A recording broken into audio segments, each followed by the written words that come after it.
What did you think you were really good at until you saw someone who was actually really good at it? Table tennis. We had a table at work, and so I started playing any time I could, with whoever I could. I'd played a little when I was a kid, so picked it back up quickly and started getting half decent. Eventually, I started playing with one coworker fairly regularly. He was good, no doubt. At first he was clearly just volleying with me, not actually putting it away when he'd get the chance. This made it more fun for me to be sure, and offered me great practice. Anyway, after about a year, I'd gotten to the point where I could cream everybody I'd play with ease, except him, and our games had elevated drastically, to the point of all-out smashing the ball back and forth standing 10 feet away from the table, and I actually started winning some games every now and then. I was ecstatic. Well, one day, after losing a pretty heated game to me, and me being just a little bit pompous about it, my table tennis buddy coworker pulls a total Inigo Montoya on me, flips the paddle from his left hand, which he 100% consistently used when playing against me, into his right, and says to me, "You know I'm right-handed, right?" I did not, nor did I ever win another game against him.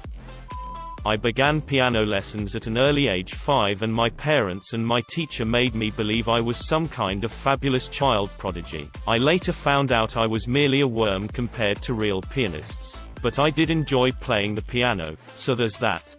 There's a ton of studies which dictate that praising your kids' hard work, praising your kids' skills, keeps them practicing and doesn't make them believe they are somehow way better than others due to some innate ability, etc. Or something. Okay, bye. At one point I thought I was pretty savvy in Excel since I was the best at it out of the people I knew. Well, then I meet someone who really knew how to use Excel and realized that I really only knew the basics.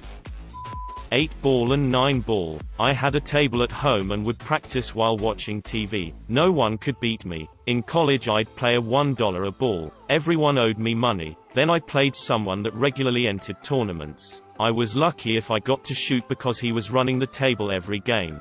Friends of mine had a pool table in their apartment and thought they were pretty good. They were out at a bar with tables and there was an older guy playing alone, but only using one arm to shoot. They asked him why and he said, "It's too easy with both arms," and they watched him run the table, twice, without missing a shot. I've come to the realization that I'm very mediocre at a lot of things. I can do most anything, just not well. Playing guitar. I'm good enough to impress normal people, but I could never reach the level of a professional musician. Having played guitar for over 20 years and performing both as a hobby and as a profession at different times in my life, I'll let you in on a secret. There is no best guitar player. Guitar can be approached from a million angles with a million different goals in mind. No two guitar players have the same approach. What makes a great guitar player is someone who can entertain people. If you can stay in time, have decent tone, and play good music, people will love you. If you are super fast and technical, no one will care except other guitar players. If being super fast and technical is your goal, that's fine, go for it. But don't expect anyone to care except other guitarists. Have great tone and play good songs with a solid band. People will think you're amazing, even if you're playing simple stuff. Bonus points if you can play just enough lead licks for non-guitarists to think you can really wail. There are tons and tons of professional guitarists making a living from it who aren't as good as you. Trust me. Driving. Everyone thinks they're a good driver. Sit along with a professional driver as they go through a course, and then try to do the same. So humbling. My dad likes gardening and loves his plumeria. He has about 30. He recently found a local plumeria club on Facebook and went to a meetup. He was the only one there with less than 100. My mother has stopped complaining about him having too many plumeria.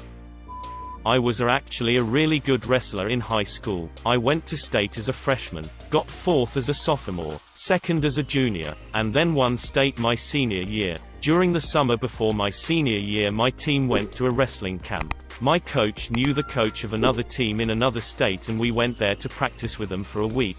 I was the best wrestler on my team and I beat everyone on the team also. The third day of camp some guy came in to wrestle with us. I didn't know who he was but we were about the same size so I challenged him. This guy proceeded to mess me up for the next hour. I didn't score a single point on him and he did whatever the hell he wanted to me. I was completely helpless. Come to find out he was a 2-time Division II national champion in college and a 3-time All-American. I learned that there are levels to that shit and I got a massive dose of humility. Okay, I'll jump in. In my late 20s I had never lost a single game of Scrabble in my life. I have a pretty large vocabulary and a talent for pattern matching, so I was always able to come up with very long words and find high bonuses to place them on. The true Scrabble players are already laughing at me. Well, I was looking for something to do with my time and decided to try the local Scrabble club. I'll cut to the chase. I didn't win a single game. I didn't even present a challenge to a single player there. Several of them got annoyed at having to match up with someone as bad at Scrabble as me. I left that night deeply humiliated, but amazed. I never went back. What I learned that night is that championship Scrabble players do not bother hunting for 150-point megascore words. No, they kick your ass by placing 3 tiles that cross-connect to form 5 different words, 3 of which are 2-letter words, and all of which somehow share the same triple word score tile even though only 2 words can possibly use it. And they score like 226 points by laying down those 3 tiles. It's incredible. It's as much art as science. So I learned a lot about humility from that one. Scrabble isn't a word game. It's an area control game that happens to use letters as troops. I thought I was pretty good at Tetris. People who saw me play were quite impressed. Then I started playing Tetris 99. Turns out I'm not that good.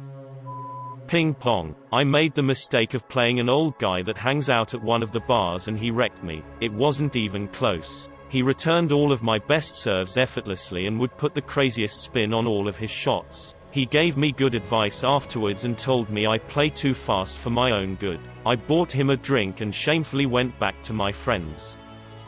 Fighting. I won a shit ton of amateur MMA bouts and a few professional, but then I met someone who beat the brakes off of me for like 3 rounds and then choked my ass out. Turns out, I am pretty okay at it, but I am no world champion. Drawing and painting. One of the things they don't discuss in art school are the near-constant beatings your confidence takes, most of them self-inflicted. I used to teach high school art, and those kids were amazing. They should have been teaching me. As a 23-year-old birder, it's humbling to be beside a retired 70-plus-year-old who can see birds where none seem to be, and identify them. Skiing. Thought I was the quickest of the quick, craving perfect parallel lines. Living my life on the edge. Nope. Ski team whizzed by me when I thought I was going fast. Turns out, I'm just a buffoon on 2 planks snowplowing around ungracefully. Guitar Hero. I never met anyone who could beat me. Then I saw a dude on YouTube 100% bark at the moon with his back to the screen and I'm done.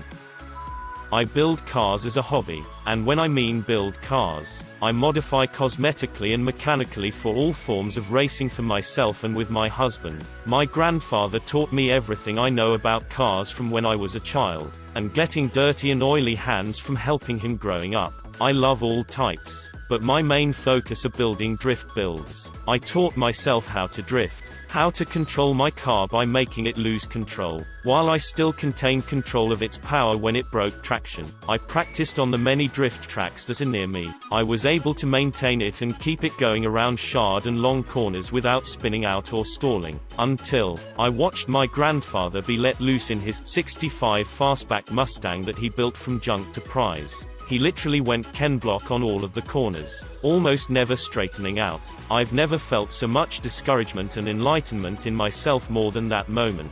He has a bad back now, but man do I miss him acting like a 20-year-old again, working on the cars he loves and doing everything he did while driving them.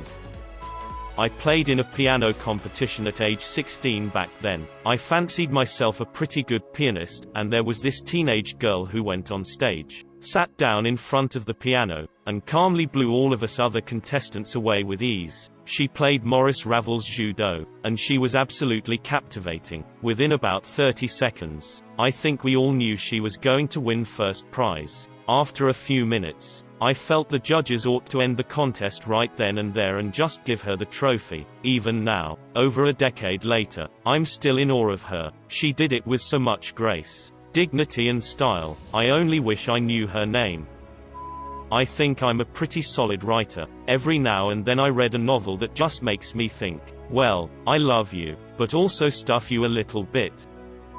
Tennis. The sport I grew up playing. I beat the majority of my colleagues frequently and even won a few tournaments. My coaches intentionally lowered their level when they played against me so that I wouldn't be thrashed. Not a whole lot to be learned from that. And I thought they were giving their best and I was able to pull off some close scorelines. I'd watch the guys on TV and think that most of it wasn't really that impressive. Thought the sport was pretty slow, and the pros don't do a lot of flashy stuff, as they want to win, so I'd thought I'd reach their level in the near future, until the pros came to my country to play a tournament, and I went straight away to see Roger Federer practice in person. I was blown away so hard and my ego was so crushed that I wasn't able to speak for a few days. Never again was I arrogant about anything anymore.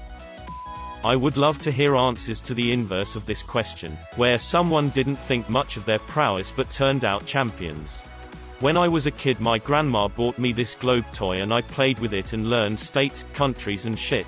5th grade comes around and there's a geography bee and I was like, oh, I have a globe, and signed up. Crushed everybody. First place in the whole school. Got a medal. I peaked way too early. Drawing. I always think I am good at it, not God level. My ego isn't that large. Then I take a look on DeviantArt and suddenly my world comes crashing down. Happens on a weekly basis at least. For every good piece of art you see, there are 100 failed attempts you will never see. I have a binder full of the unfinished, failed pieces that will never see the light of day. Keep trying.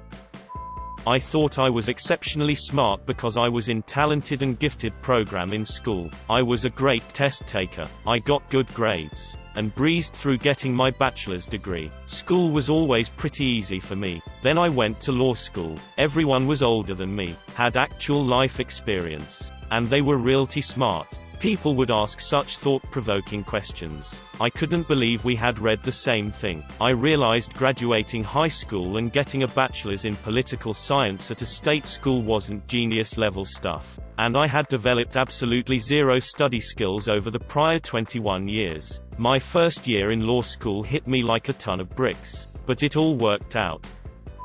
Programming. Learned a lot in college and at my first job. I switched based on my skills. Came to new company, met my senior who is incredibly talented and realized I have a long way to go. Math. I'm a theoretical physicist, and I always felt I was pretty good at math in undergrad. Then I met the professor I'm working for right now. One of my life goals is to become at least 3/4 as good at theoretical physics as he is. Then I met Ed Witten. Then I read some papers by Freeman Dyson. Damn. I learned to solve a Rubik's Cube and practiced until I could solve one in like 30 seconds. Then I saw a video of the world record at the time, which was like 4.9 seconds. That was pretty depressing for me.